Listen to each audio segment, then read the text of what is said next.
Welcome to the Wealth Stream Podcast. The team at Hightower Great Lakes share their insights and passions for empowering their clients to live their best life. In this energetic podcast, we will take you on a journey to help you navigate your financial future, overcome life's challenges to reach your financial goals, and find the financial clarity you've been searching for. Let's explore the downstream impact of your wealth and what it means to you, your family, and your community to live greater.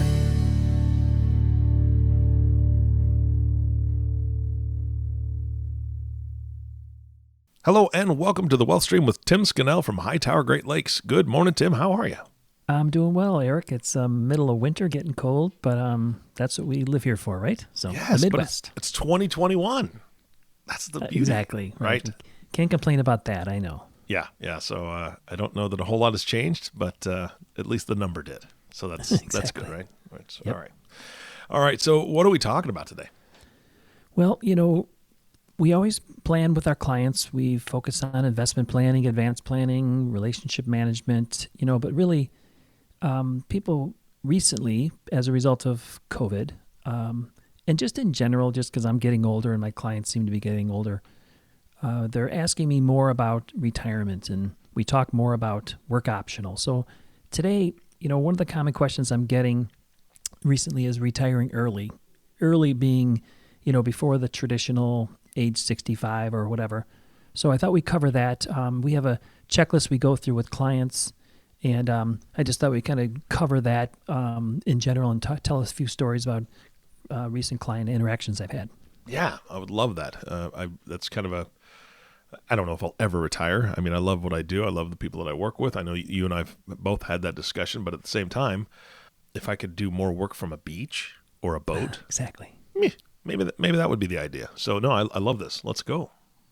Yeah. And so you were with me, when we did this podcast recently, where I covered, your professional decline, and it's kind of an odd topic, but it's related because, decline's inevitable. It usually occurs a lot earlier than people think, and retirement's, I guess, kind of inevitable. The alternative is not enviable, but yeah. In a perfect world, we're going to all retire at some point. And I'm finding more and more people, are having to look at that decision now. Do I, as a result of COVID or as a result of changes, or just, reevaluating how you want to live your life or set your priorities post-COVID, people are looking at the decision, or they're asking me more about it. And what I tell them is that, it is inevitable, and we can plan for it. It doesn't have to be miserable, but there's a theme that I've talked about in all the podcasts, and I talk with all my clients about, I talk with my family, kids about, is, always working on creating this parallel path.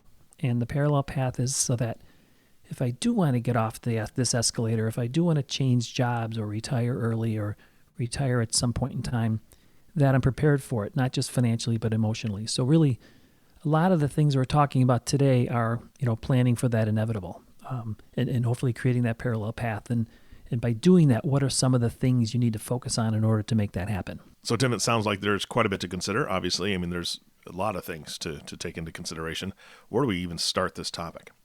Yeah, and, just to give you a brief kind of an example of some of the questions I'm going through, I read yesterday that 110,000 restaurants across the country have closed permanently. Oh my gosh. And so if you think about that, it's not just at the restaurant, the workers, the vendors, food suppliers, the people who just support that industry, or, the ancillary businesses around it. We went downtown Chicago this past weekend to see my brother and his wife, and, it was good to see that there was a lot more activity, but there's just still a lot of boarded up. There's still a lot of things not happening. And, and then even locally, I have half a dozen clients who own restaurants. And, I met with one of them about a month ago just to kind of check in, see how things are going. And what I think he told me, and what I'm seeing when I read, is that, a lot of it's geographical, so regional, I should say. In Valparaiso, a smaller town where Indiana's been more open than maybe Illinois, his restaurants are actually doing fairly well. They're doing it with fewer people, so it's been really hard on employees. But in places like Indianapolis or Chicago or bigger metropolitan areas that rely on conventions and things like that, they're not doing as well. They've actually closed a few of those restaurants permanently. So I'm just seeing, I'm reading and I'm seeing personally when talking to clients and business owners that this is really an important thing. So I thought I'd kind of go through a checklist of things to consider. All right.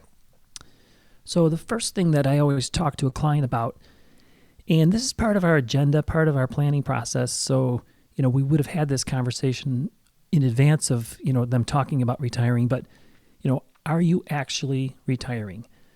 And I mention that because if we work on the financial part of it, are you on path for success based on what you need, based on what you have, what you've been contributing, making all kinds of assumptions about interest rates and rates of return. Are you on track for success? Can you retire?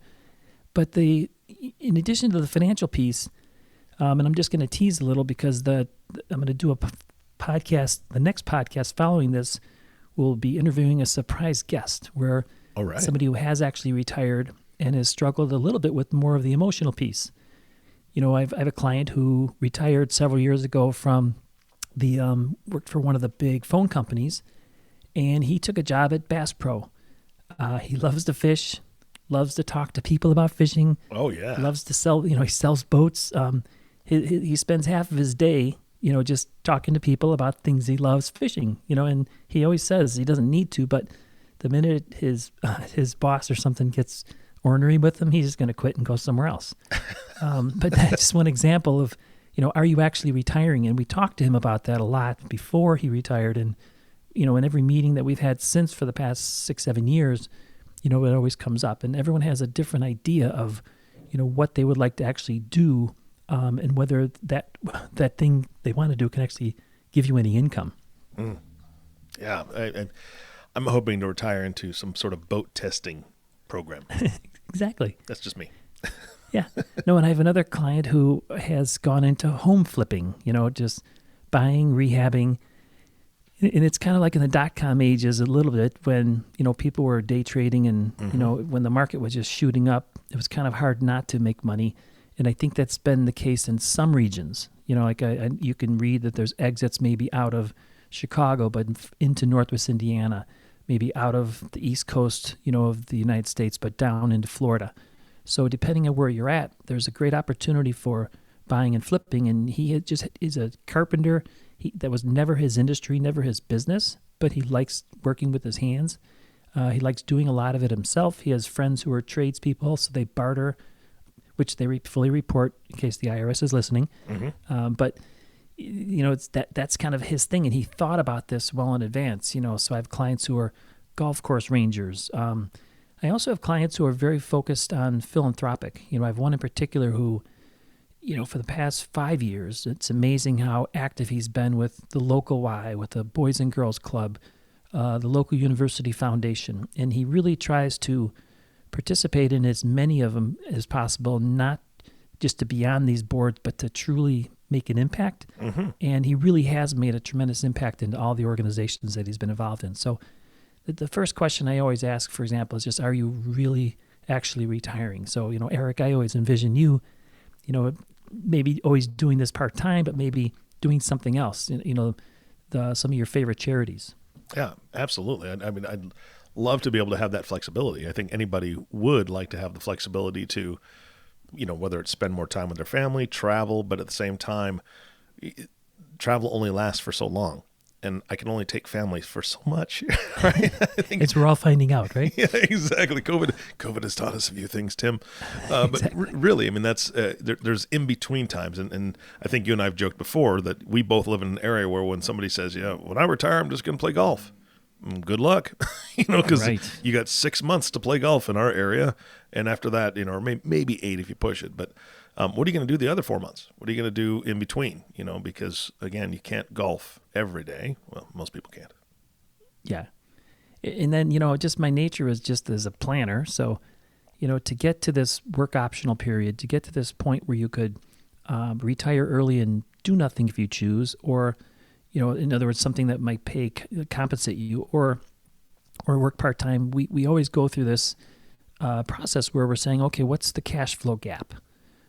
So I recently worked with a professor, a university professor, and as you can imagine, the university world has been impacted directly by COVID. But there's been trends in that industry for a long time that have really impacted the financial security, financial safety, of these universities. So you have a lot of university professors who are retiring, either given options or forced to retire, things like that. So for about 2 years prior to the point where he retired, we looked at, okay, what are your monthly expenses? What are taxes once you retire? What is possible income streams? Do you look at Social Security now or pensions? And then you come up with a gap if there is one. So in this case, there was about a $4,000 a month gap. And the question then is, okay, can I do something? Can I teach? Can I instruct? Can I maybe start going through some of these virtual instruction online, like through Kaplan, through Purdue University has an amazing online virtual class system where they offer classes and they pay professors well per class. Or do you volunteer? Or the other option, what he selected eventually was to really downsize and change his numbers, his expense side, so that he could retire and then he would have the flexibility maybe 1 year, 2 years out to do something after he had time to really think about it. So the point, though, is without looking at the cash flow and identifying if there is a gap and then how to address the gap, whether reducing expenses or maybe finding something you could do part-time, something that'll pay you, you're not really going to know, and that you're going to limit your choices. Yeah. And then part of that time gap, too, is, and this is very important, age 65 is critical. So when the Affordable Health Care Act came in through the Obama administration, that did help, and it did allow people to maybe retire prior to 65 when Medicare kicks in. But generally, and this is a general statement, not, it's very regional specific, the policies are expensive, the coverage is not that good, and there's very, very high deductibles. So it's still a big expense. So if you're 62 and you're looking to retire early, that health insurance piece is really important. So I've, in like the Midwest, in Northwest Indiana, Chicago, I work with a number of people who are union, like electricians, carpenters. Fortunately, they have great benefits that will cover the gap before Medicare. Not a lot of other people have that. So a lot of times, for example, we encourage people to do something with work where they can get Medicare, medical coverage, or maybe you're earning less. It's not what you want, but if you get the coverage, it can be, for married a couple and you're 62, it could be $25,000, $30,000 a year. So it's worth it to try and maybe find something, even if it's just above part-time, that has benefits, even if it's not paying you what you think you're worth. So it's the kind of thing you need to decide, and oftentimes people then will delay early retirement to maybe 63 and a half, where they can get COBRA for 18 months, take them to 65, and then get on Medicare. So it's just a very complicated, critical piece. And if you're not doing the cash flow or the gap analysis, you're really not going to make decisions with your best information. Yeah. And like you said, this is very individualized. So anybody listening to this, I know that you're going to give some contact information at the end of the podcast, but don't assume that it's, one size fits all. It's definitely something that you need to have a conversation with a professional. Exactly. And getting back to just briefly the expense side. So way, way, way back when, and I think it was episode 11, Eric, you were with me then. Yeah. I talked about a downsizing and, just in general and the checklist we do, because this is 100% people ask me about this when they're considering retirement, early retirement, et cetera. Can I downsize? Can I save money? Will I cut costs? Can I pull cash out? And I kind of documented the experience that Nancy and I had in episode 11, where our experience has been similar to everything I've read and everything I've seen with our clients, that downsizing generally allows you to live in smaller space. It generally is not less expensive. In other words, if you're selling and buying, you generally don't pull much money out, because the newer places you might want to live that are smaller and more, less expensive ongoing are generally newer. But what I do find is that people end up spending less going forward.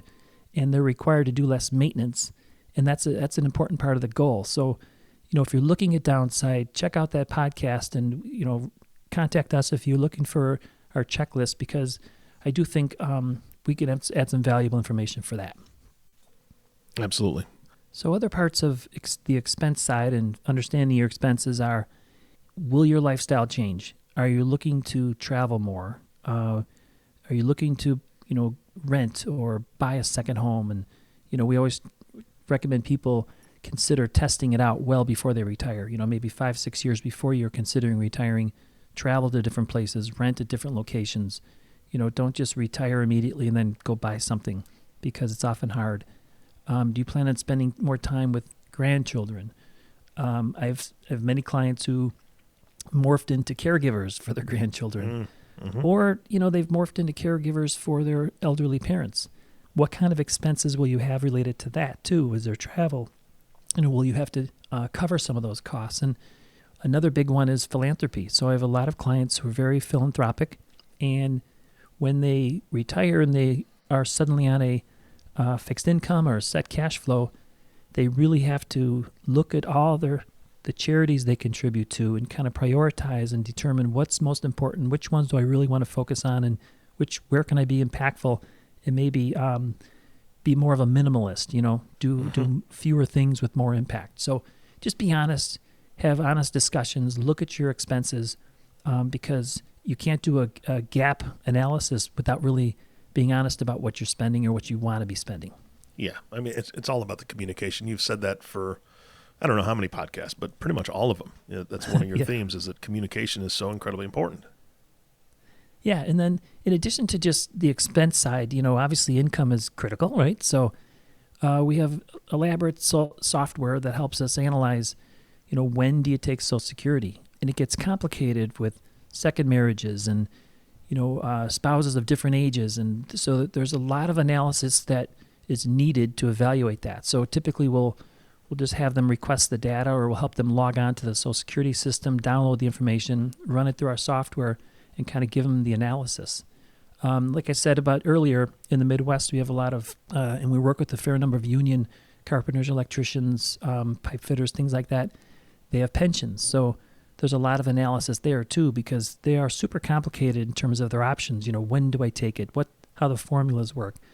What I'll tell you kind of as a takeaway for the income plan is that while you're working and getting a salary and taxes are withheld, in today's tax structure, the way you report your taxes, there's very little tax planning that is really required. It's pretty straightforward. When you retire and all of a sudden you have Social Security and maybe pensions, and you've got IRA withdrawals and possibly a salary, and forecasting or preparing like a 5 and 10 year cash flow and tax plan is critical, because it's not what you get, it's what you keep. And taxes can become a really important piece of it. If we can maybe bring your effective tax rate down from 25 to 15, that's a lot of extra cash flow that you can use. And it really becomes important with the change in the tax law that was made last year in 2019 related to inherited IRAs, because they changed how and when withdrawals have to be made. And we have probably 50 inherited IRAs that we help manage right now, just because, again, we've had clients pass, and we have clients with elderly family that we help them with, and that becomes a really important part of the tax plan, the cash flow plan. And the point takeaway is that you really need to do a lot of analysis, because taxes can eat away a lot of it if you don't really plan. Absolutely. And then the final piece of the tax plan or the income plan is, I have a number of clients who look to form their own business, become consultants. We're very close to a lot of people in the steel industry. They still produce a fair amount of the steel right at the base of Lake Michigan in Northwest Indiana for the country. And as they retire, they oftentimes have opportunities to be consultants. So we look at tax structure and maybe tax deductible retirement plans, and we really help them make sure that whatever they're getting, they're keeping and recording and reporting to their to the IRS, et cetera.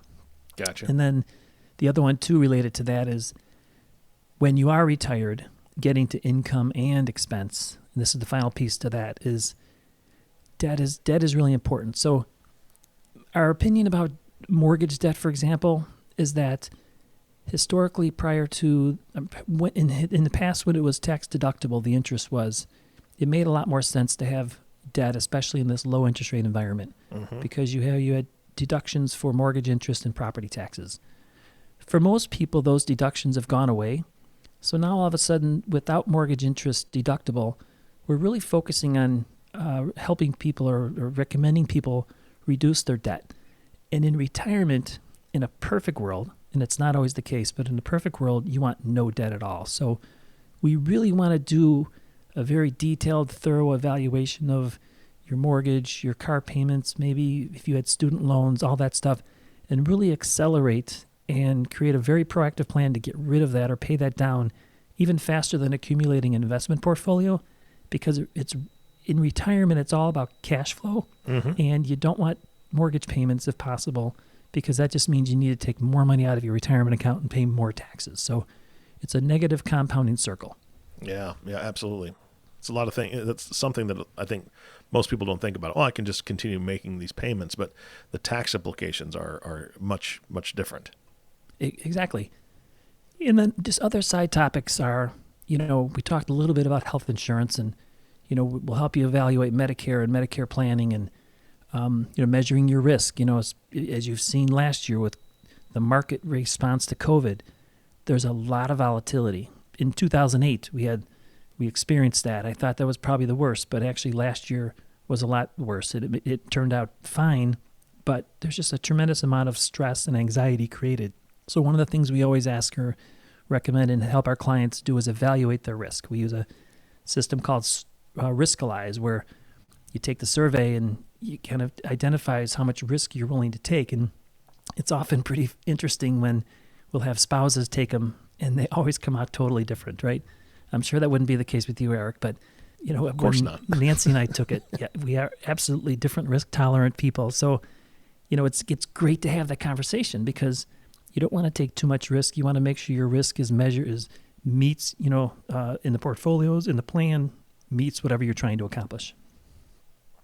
So just a few other items on our checklist. And again, feel free to reach out to ask me or to reach out to me. I'll give you my contact information at the end.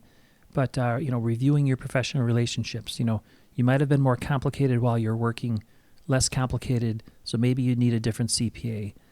Maybe your insurance coverages need to change. Maybe you need to update your estate plan, especially if you're considering relocating to a different state.